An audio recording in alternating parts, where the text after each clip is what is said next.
अस्सलाम वालेकुम। मेरा नाम डॉक्टर फैसल है और मैं डायबिटिक और फैमिली मेडिसिन स्पेशलिस्ट हूँ। पिछली जो मेरी लास्ट वीडियोस थी वो कोरोना, डायबिटीज़ और ओवरवेट, ओबेसिटी और अपेंडिसाइटिस के मुतालिक थी। उम्मीद है वो आपको पसंद आई होंगी। कोई भी सजेशन और कोई आप राय देना चाहते हैं तो वो कमेंट्स में दीजिए और मेरी वीडियोस को सब्सक्राइब करें, शेयर करें और लाइक करें। दोस्तों, जो आज का जो मेरा मौजू है क्रोनिक रीनल फेल्यूर है। क्रोनिक रीनल फेल्यूर का मतलब होता है कि गुर्दों का बतदरीज फेल होना।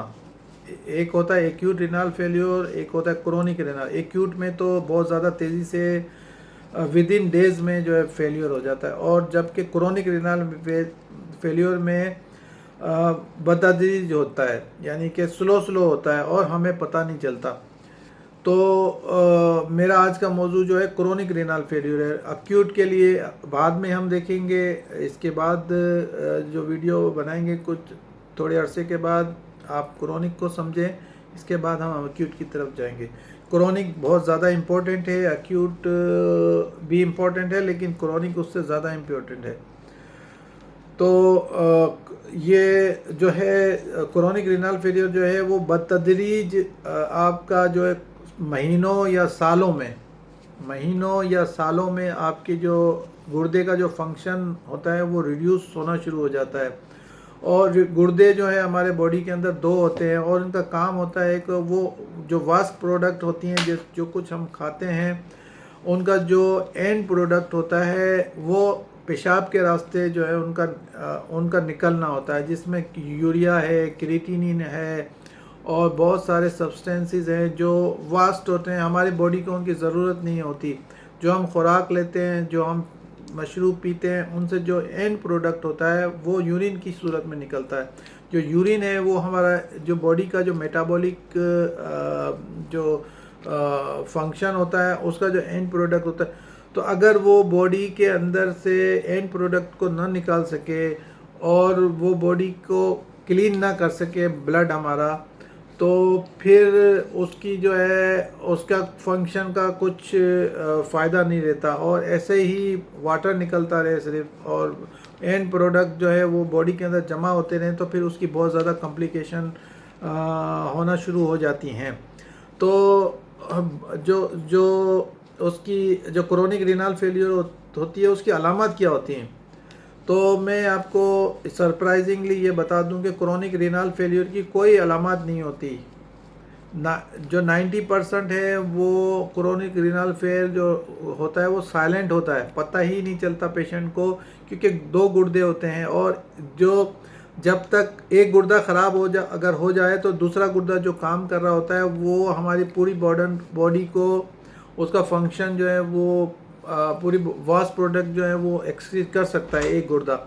तो जब दूसरा गुर्दा भी डाउन होना शुरू हो जाता है और क्रिएटिनिन का लेवल हमारी बॉडी के अंदर बढ़ना शुरू हो जाता है, तो हमें पता चलता है कि जैसा कि मैंने पहले बताया कि इसकी कोई सिम्टम नहीं होते, लेकिन कुछ लोगों में जब ये डिज़ीज़ जो है उसमें वेस्ट प्रोडक्ट जो है या एंड प्रोडक्ट जो है हमारी बॉडी में जमा होना शुरू हो जाते हैं और उनकी जो क्वांटिटी बढ़ना शुरू हो जाती है, क्रिएटिनिन लेवल बढ़ना शुरू हो जाता है, तो कुछ लोगों में ये सिम्टम्स ज़ाहिर होना शुरू हो जाते हैं, जैसे कि थकावट का होना, उल्टी का आना, मतली आना, वेट लॉस होना, ब्लड प्रेशर का बढ़ना, रात को नींद ना आना, ये सारी सिम्टम्स होना शुरू हो जाती हैं।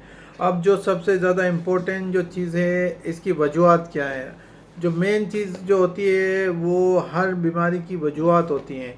तो हम जब तक हमें वजूहत का पता नहीं चलेगा हम लोग उसकी प्रिवेंशन नहीं कर सकते। तो वजूहत हमें जानना ज़रूरी है, जिसमें हमारे पास वैसे तो बहुत सारी वजूहत हैं, लेकिन जो कॉमन है, मोस्ट कॉमन है, वो 4 हैं। उसमें से सबसे टॉप नंबर 1 आती है वो डायबिटीज़ आती है। मेरा जो डायबिटिक का पुराना लेक्चर है वो आप सुने, ताकि आपको डायबिटिक की कॉम्प्लिकेशन जो मैंने बताई थी उसमें भी ये भी बताया था रीनल फेलियर।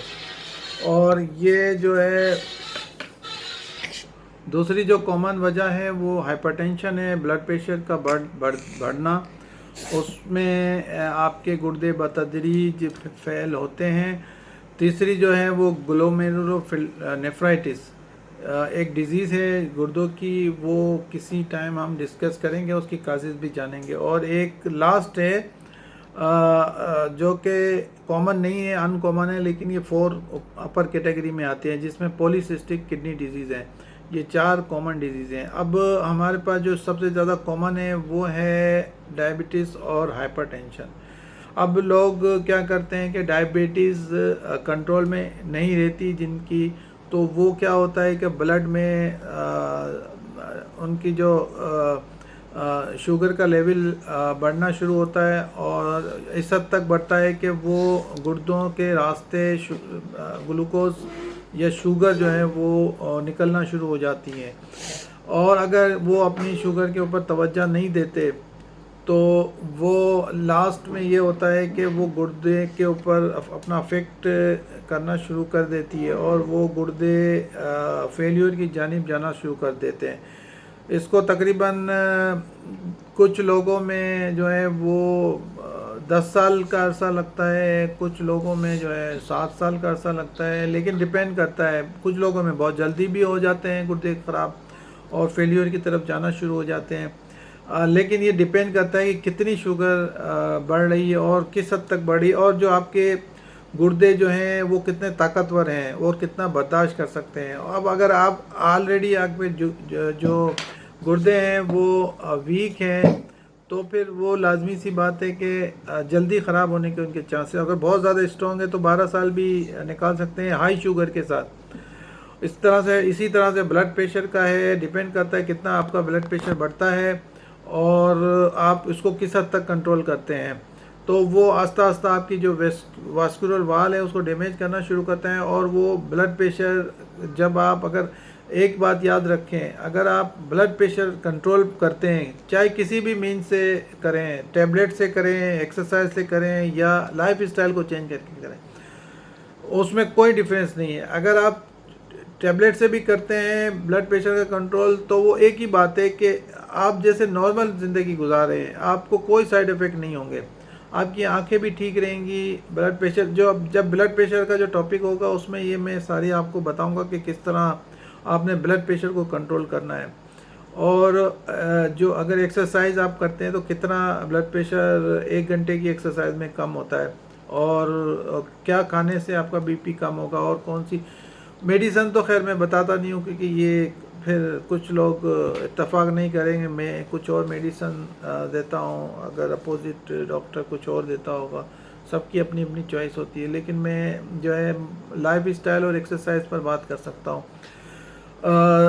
जो इसी तरह से अगर आप करेंगे, अगर जैसा जब मैं बता रहा हूँ आपको कि आप ब्लड प्रेशर कंट्रोल में रखेंगे और शुगर कंट्रोल में रखेंगे, तो आप बिल्कुल नॉर्मल इंसान की तरह रहेंगे, आपको कोई कॉम्प्लिकेशन नहीं होगी। आपके गुर्दे भी जो है वो तकरीबन बिल्कुल ऐसे ही रहेंगे जैसे कि बिल्कुल जो नॉन डायबिटिक और नॉन हाइपरटेंसिव पेशेंट होते हैं, उन लोग होते हैं, उनके होते हैं। तो सबसे जो मेन चीज़ है वो आपने अपनी बीमारी को कंट्रोल में रखना है, वो चाहे वो किसी तरह से भी आप रखें। अच्छा, अब जब ये मैंने पहले ही बताया कि इसकी कोई अलामत नहीं होती और इसकी कोई सिम्टम्स नहीं होती, और ये साइलेंटली जो है ना आगे की तरफ बढ़ता रहता है। जब सडनली दोनों गुर्दे फेल हो जाते हैं तो फिर बंदा अंधा पता चलता, और उस वक्त तक बहुत देर हो चुकी होती है। फिर हम कंट्रोल करते हैं, लेकिन वो इतना ज़्यादा रिवर्सिबल नहीं है कि क्रोनिक किडनी डिजीज़।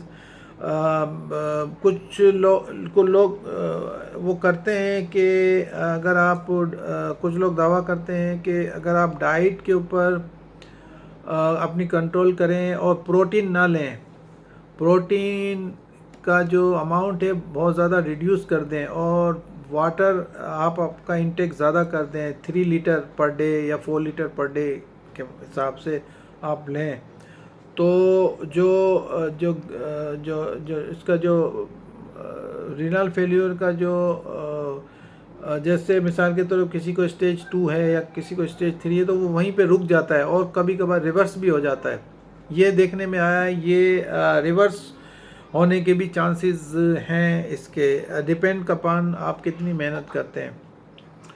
मेडिसिन नहीं है इसका, लाइफ स्टाइल चेंजेस ही रिवर्स कर सकती हैं इसको। और एक्सरसाइज बताई जाती है कि वो करें half hour daily chronic renal disease में, तो वो रिवर्स होते हैं। और वेट लॉस, सबसे मेन चीज़ है वेट लॉस करें।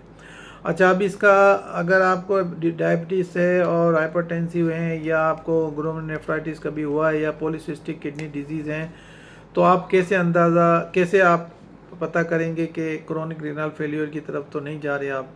इसमें बहुत इम्पोर्टेंट जो टेस्ट है वो है क्रिएटिनिन लेवल। क्रिएटिनिन लेवल अगर आपका बढ़ रहा है तो आप समझ लें कि आप रीनल फेलियर की तरफ जा रहे हैं। उसमें एक और टेस्ट है यूरिन एल्ब्यूमिन टेस्ट या यूरिन एल्ब्यूमिन क्रिएटिनिन रेशियो है, वो भी आप करा सकते हैं। और अल्ट्रासाउंड पे भी अंदाज़ा हो सकता है, क्योंकि किडनी का साइज़ अल्ट्रासाउंड पे रिड्यूस हो जाता है क्रोनिक रीनल फेलियर के पेशेंट का। या फिर जो सबसे कंफर्मेटरी टेस्ट है वो रीनल बायोप्सी है। बायोप्सी में पता चल जाता है कि आप रीनल फेलियर की तरफ जा रहे हैं या नहीं जा रहे हैं। अच्छा, अब जो है इसमें जो है अगर आपका क्रिएटिनिन लेवल अगर आपका नॉर्मल आ रहा है, सब लेबॉर्ट्री की अलग अलग होती है और उनका किसी का मिलीग्राम होता है, किसी का डेसीलीटर के हिसाब से होता है। हर कंट्री की अलग से लेबॉर्ट्री की रिपोर्ट्स होती हैं और उनकी जो वेरिएशन कुछ आती हैं।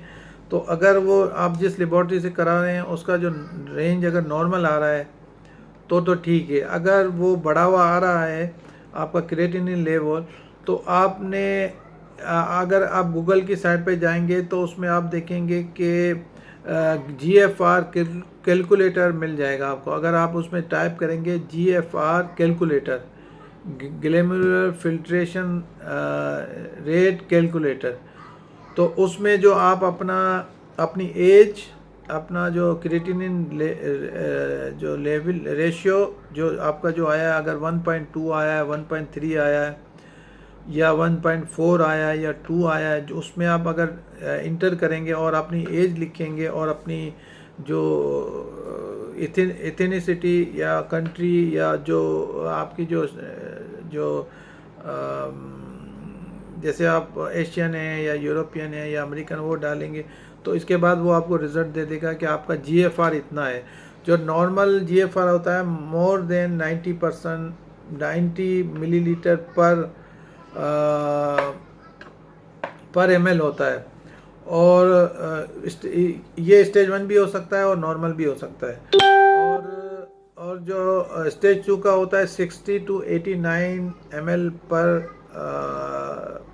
मिनट पर ml होता है। और स्टेज 3 में 45 to 59 ml होता है। और स्टेज 4 में होता है 15 to 29 ml। और स्टेज 5 जो होता है लेस देन 15 होता है। और लेस देन 15 का मतलब है कि डायलिसिस की तरफ आपको ज़रूरत है। ठीक है, अब बहुत से लोगों को मैंने ऑब्ज़र्व किया है और मैंने रिसर्च भी बहुत इसकी देखी है कि उसमें जो है जो एक्सपीरियंस किया गया है उसमें तकरीबन 100% लोगों को तो नहीं, लेकिन 10 to 20% लोगों को जो है, अगर किसी को स्टेज 3 पे आ गया, जैसे जिसका glomerular filtration rate 45 to 59 ml है, तो वो उसकी डाइट, एक्सरसाइज और प्रोटीन रिस्ट्रिक्शन या उसकी जो लाइफ स्टाइल चेंजेस से ये जो है 2 और 1 स्टेज 1 पे आ गए हैं वो लोग।